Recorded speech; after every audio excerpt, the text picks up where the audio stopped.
একটা gas lighter কতই বা দাম? 10 টাকা, 15 টাকা কিংবা 20? এতই সস্তা যে হারিয়ে গেলেও আমরা খুব বেশি খুঁজি না। গ্যাস ফুরিয়ে গেলে গ্যাস না ভরে ফেলে দেই, নতুন একটা লাইটার কিনি।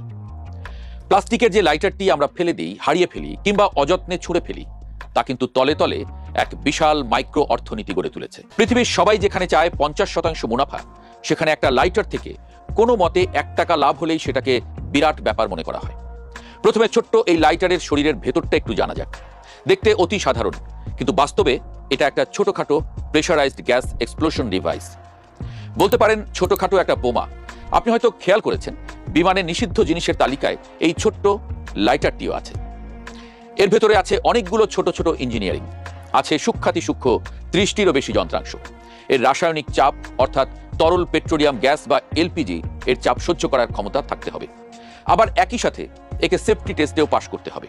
অর্থাৎ জিনিসটা ব্যবহার করা যত সহজ, তৈরি করা তত সহজ না। জিনিস ছোট হলেও এর ভেতরে ফিজিক্স, কেমিস্ট্রি, ইঞ্জিনিয়ারিং এবং সেফটি মেজারমেন্ট তো আছেই, একই সাথে আছে বিশাল সাপ্লাই চেইন ম্যানেজমেন্টও। প্রিয় দর্শক, খুবই গুরুত্বপূর্ণ একটি আলোচনা আমরা ইতিমধ্যে দেখছিলাম। সেই আলোচনা আবারও ফিরে যাব। আসলে আলোচনায় হচ্ছে সামান্য একটি গ্যাস লাইটার দিয়ে বাংলাদেশ কিভাবে চায়নাকে পরাজিত করলো, সেই বিষয়ে কিন্তু আলোচনা শুনছিলাম।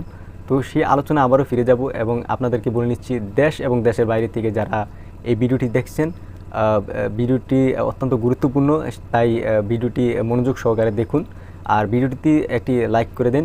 তো চলুন দেরি না করে মূল ভিডিওটি আবারও প্লে করি এবং সেখানে দেখতে থাকি সামনে কি রয়েছে।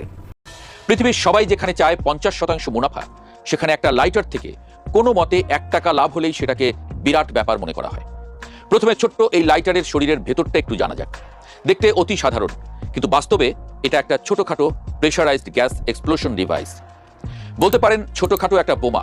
আপনি হয়তো খেয়াল করেছেন, বিমানে নিষিদ্ধ জিনিসের তালিকায় এই ছোট্ট লাইটারটিও আছে। এর ভেতরে আছে অনেকগুলো ছোট ছোট ইঞ্জিনিয়ারিং, আছে সূক্ষ্মাতি সূক্ষ্ম 30টিরও বেশি যন্ত্রাংশ। এর রাসায়নিক চাপ অর্থাৎ তরল পেট্রোলিয়াম গ্যাস বা এলপিজি এর চাপ সহ্য করার ক্ষমতা থাকতে হবে। আবার একই সাথে একে সেফটি টেস্টেও পাশ করতে হবে। অর্থাৎ জিনিসটা ব্যবহার করা যত সহজ, তৈরি করা তত সহজ না। জিনিস ছোট হলেও এর ভেতরে ফিজিক্স, কেমিস্ট্রি, ইঞ্জিনিয়ারিং এবং সেফটি মেজারমেন্ট তো আছেই, একই সাথে আছে বিশাল সাপ্লাই চেইন ম্যানেজমেন্টও। একটা সময় বাংলাদেশের 99% লাইটার চীন থেকে আমদানি হতো। 2022 সালে প্রায় $15 মিলিয়ন লাইটার আমদানি হয়, যার বেশিরভাগই এসেছে চীন থেকে। একসময় এই ধরনের মাইক্রো ইন্ডাস্ট্রির বাজার ছিল চীনের দখলে। এখন কেরানীগঞ্জ, কামরাঙ্গীরচর, আশুলিয়ার মতো জায়গায় গড়ে উঠেছে ছোট ছোট কারখানা। এটা বাংলাদেশের হালকা ইঞ্জিনিয়ারিং শিল্পের সম্ভাবনার ইঙ্গিত দেয়। জানলে অবাক হবেন, কৃষি এবং শিল্পের মতো যন্ত্রাংশ লাগে তার 50%-এরও বেশি এখন বাংলাদেশেই তৈরি হয়। বর্তমানে এই খাতের বাজার মূল্য $8.2 বিলিয়ন। ঠিক শুনেছেন, বিলিয়ন ডলার। কর্মসংস্থান প্রায় 10 লাখ মানুষের। সবচেয়ে বড় ব্যাপার, কোনো সরকার এই শিল্পের পৃষ্ঠপোষকতা করেনি। তরুণরা নিজস্ব উদ্যোগে ঠেকে ঠেকে এবং ঠোকে ঠোকে গড়ে তুলেছে এই শিল্প। এখনো অনেক বাধা আছে। কাঁচামালের উপর ট্যাক্স, ভ্যাটের হার অনেক বেশি, কোনো কোনো ক্ষেত্রে 40%-এরও বেশি। এত দাম দিয়ে কাঁচামাল কিনে খোলা বাজারে মাত্র 10 টাকায় লাইটার কিভাবে বিক্রি করা সম্ভব? আগেই যেমন বললাম, এর ভেতরে আছে 30টিরও বেশি ইঞ্জিনিয়ারিং, আছে ফিজিক্স, কেমিস্ট্রির গুরুত্বপূর্ণ কাজ। বাজারে ছাড়ার আগে একে বিএসটিআই এর টেস্টে পাশ করতে হয়। তারপর একে প্যাক করে শত শত কিলোমিটার দূরে ডেলিভারি করতে হয়। কাঁচামাল, শ্রম, মেশিনের অপচয়, পরিবহন খরচ, ট্যারিফ আর মাঝখানে এতবার হাত বদল করা প্রতিটি মানুষের লাভ, সবকিছু মিলেই কিন্তু মাত্র 10 থেকে 15 টাকা। ইউরোপের কোনো দেশে এর ভেতরের স্প্রিংটাও 10 টাকায় কেনা সম্ভব না। আর বাংলাদেশে আপনি 10 টাকাতেই পুরো লাইটারটাই পেয়ে যাচ্ছেন। কিভাবে? এর উত্তর হলো শ্রম শোষণ, শ্রমের উপযুক্ত মূল্য না পাওয়া, আর বাকি অর্ধেকটা হলো কাঁচামালের যথাযথ ব্যবহার।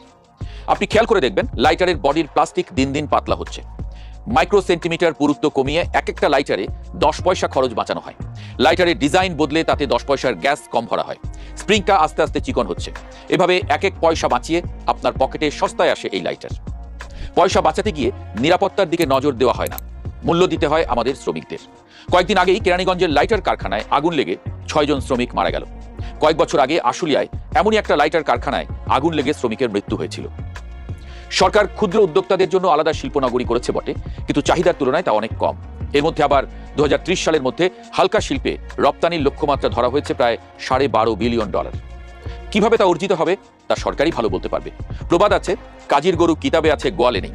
কামরাঙ্গীর চর বা কেরানীগঞ্জের ক্ষুদ্র উদ্যোক্তাদের পাশে সরকার নেই, কোনো ব্যাংক নেই, কোনো এনজিও নেই, ইউনিভার্সিটি নেই, কেউ নেই। উদ্যোক্তারা নিজেরা যেভাবে পারছেন লড়াই করছেন, টিকে আছেন এবং অল্প অল্প করে দেশকে এগিয়ে নিয়ে যাবার চেষ্টা করছেন। এই উদ্যোক্তারা না থাকলে এই পণ্যগুলোই আমাদেরকে $8.5 বিলিয়ন খরচ করে আমদানি করতে হতো, অর্থাৎ প্রায় 1 লক্ষ কোটি টাকা দেশ থেকে চলে যেত। যাদের শ্রমে এবং ঘামে গড়ে উঠছে আমাদের অর্থনীতি, তাদের নিয়ে আমরা কি কিছু ভাবছি?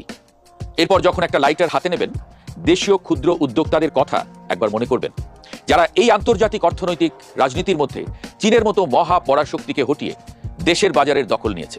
মাইক্রো ইকোনমিতে এটা আমাদের জাতীয় বিজয়ের প্রতীক।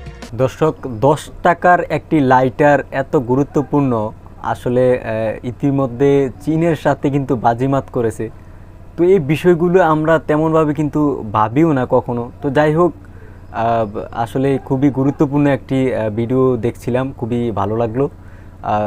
বাংলাদেশের এমন একটি ভালো বিষয়, সেটা আসলে আমাদেরও ভালো লাগা। তো আপনারা যারা এই ভিডিওতে দেশ এবং দেশের বাইরে থেকে যুক্ত ছিলেন, ভিডিওটি আসলে কেমন লেগেছে সেটা অবশ্যই কমেন্ট করে জানিয়ে দিবেন এবং এই ভিডিওতে একটি লাইক করে দিন। একটি লাইক করলে কি হয়, আমরা যে ভিডিও করি সেই ভিডিও করার উৎসাহ বাড়ে। তো আজ এই পর্যন্ত, সবাই ভালো থাকবে, সুস্থ থাকবে। দেখা হচ্ছে পরবর্তী ভিডিওতে। এই পর্যন্ত সাথে থাকার জন্য অনেক অনেক ধন্যবাদ।